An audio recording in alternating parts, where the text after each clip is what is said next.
Welcome to Easy Math TV. This is part 3 of a short series of videos in which we were introducing this idea of a one-sample hypothesis test of a mean. And this time we want to actually solve the problem that was presented to us over here. I have it typed in. So let's go back to this was mentioned in part 1. And in part 1, we talked about how uh, the hypotheses would have been written. So we wrote out the null and alternate hypothesis in part 1.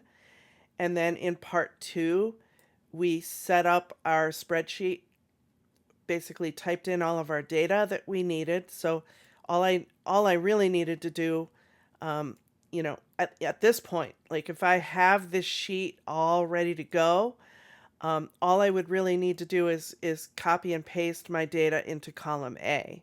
And then all of these calculations would be automatically done for me. I would have to type in my hypothesized means. So that has been typed in as 2.2. So that is the number that you see in our two hypotheses. The null hypothesis and the alternate hypothesis both have to do with the true mean mu either equaling 2.2 or not equaling 2.2. So that's the number that went into cell D10. And also specified in the problem is the confidence level. So that was already, I typed that into cell D13. Everything else, however, is just calculated for me. So at this point, it just comes down to what we need to do with that information. So how do we interpret that?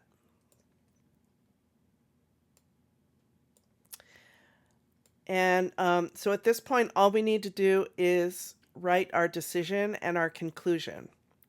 Okay, so just to explain a little bit about hypothesis testing and what is the meaning of this p-value here.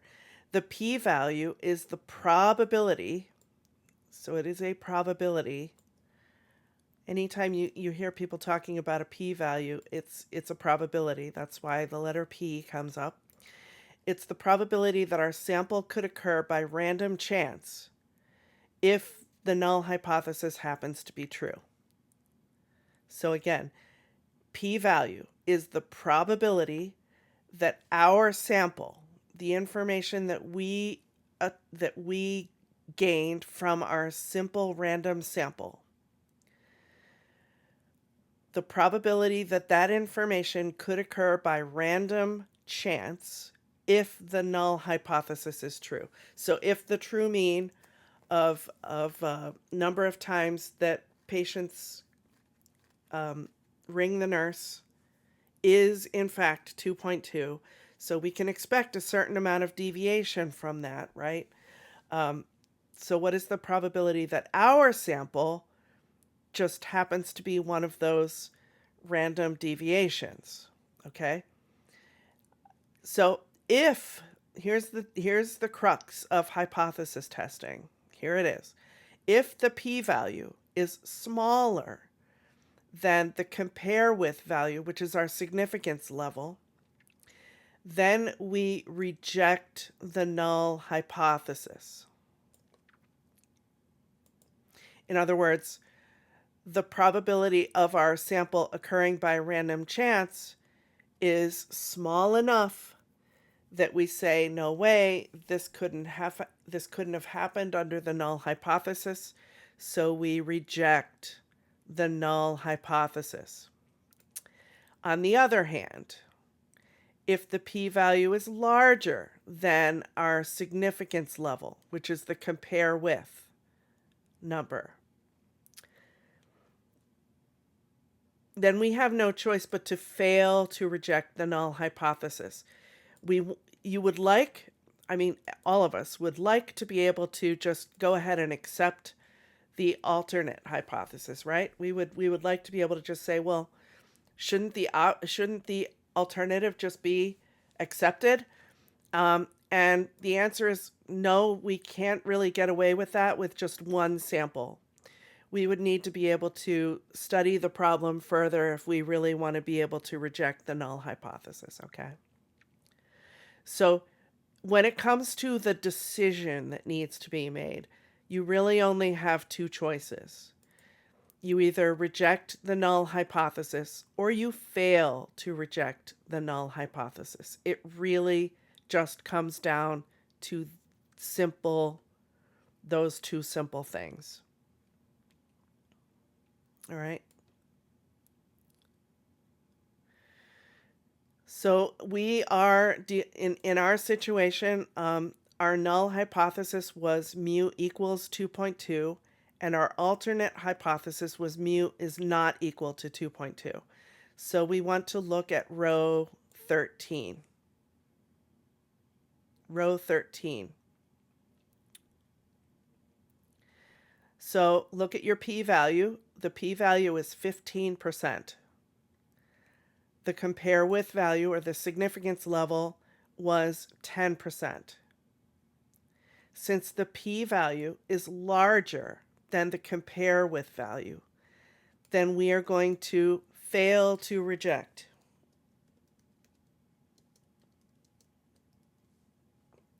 We fail to reject the null hypothesis in favor of the alternate hypothesis, since the p-value was not less than, larger than. I apparently don't know how to spell larger. Okay.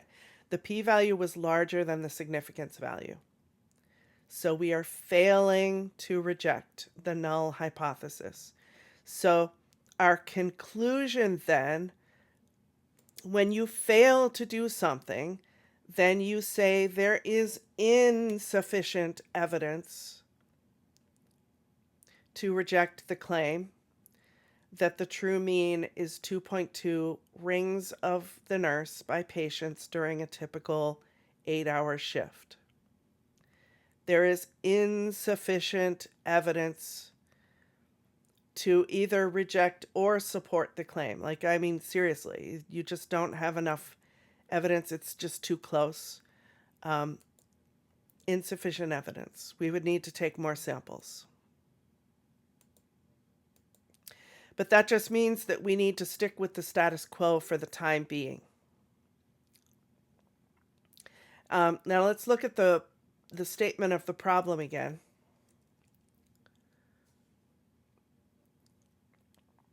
And let's look at part 2 of it.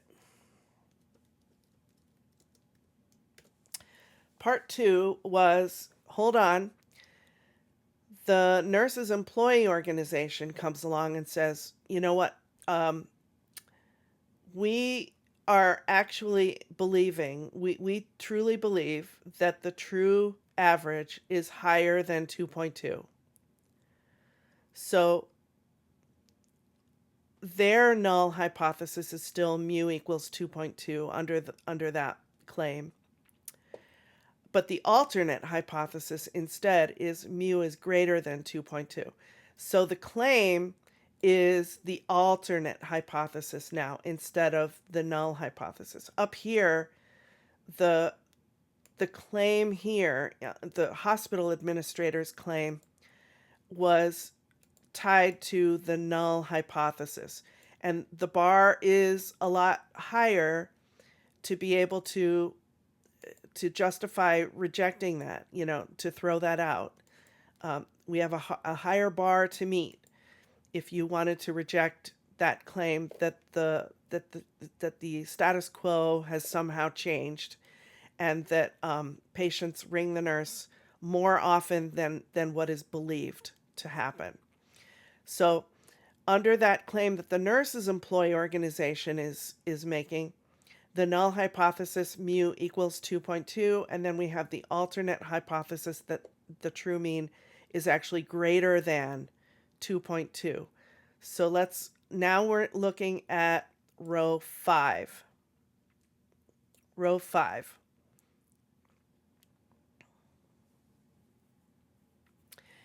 And now you can see that that the p-value is actually less than our significance level. The p-value there, because of the fact that we have now changed our alternate hypothesis to be just a strict greater than, all of our rejection region now is on the right side of things. So that changes the calculus a little bit. That changes the calculation. So now under H0, mu equals 2.2, and then HA, which is, let's just change that to greater than. So under H0, mu equals 2.2, HA, mu greater than 2.2, we actually will reject. We reject the null hypothesis in favor of the alternate hypothesis since the p-value was smaller than the significance value of 10%.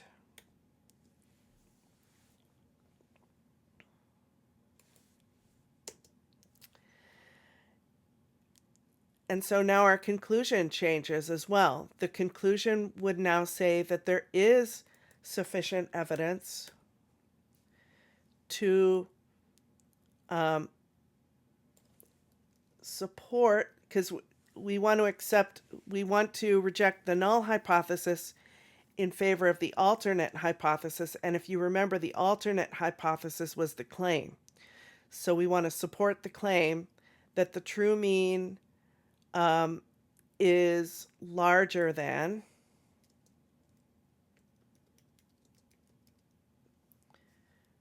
2.2 rings of the nurse by patients during a typical 8-hour shift. So that we want to say now that with 90% confidence, there is sufficient evidence to support the claim that the true mean is larger than 2.2 rings of the nurse by patients during a typical 8-hour shift. So your decision is always directly connected to the null hypothesis, whether you reject it or you fail to reject it. But then your conclusion is tied to the claim. So you need to decide for yourself whether the claim had to do with the null hypothesis, which we rejected, or does it have to do with the alternate hypothesis, which we are now favoring that because we rejected the null.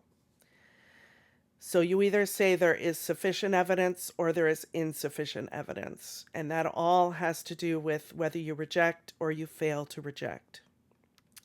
Okay, so those are the two conclusions based on the data that we had here and the given confidence level that, you know, everything that we had in the problem that we were supposed to stick to. It all came down to comparing the p-value to the significance level. And when the alternate hypothesis was not equal to, we failed to reject the null hypothesis. So the null hypothesis was not necessarily true, but we couldn't necessarily say that it wasn't true either. However, when we changed the alternate hypothesis to mu greater than 2.2, then our p-value was less than the significance level, which said, yes, there is sufficient evidence to reject the null hypothesis in favor of the alternate hypothesis. Okay? And it takes a little bit of practice to get used to all of that logic and all of that reasoning. So you may have to view this a couple of times and like just pause it a couple times and just take some notes down and really listen to what I'm saying to really grasp what the two options are in when you're making a decision. So like, subscribe, comment down below, share these videos with other people, and that's it for the single sample hypothesis test of a mean. Our next video is going to be a one sample proportion test. Okay? See you in the next video.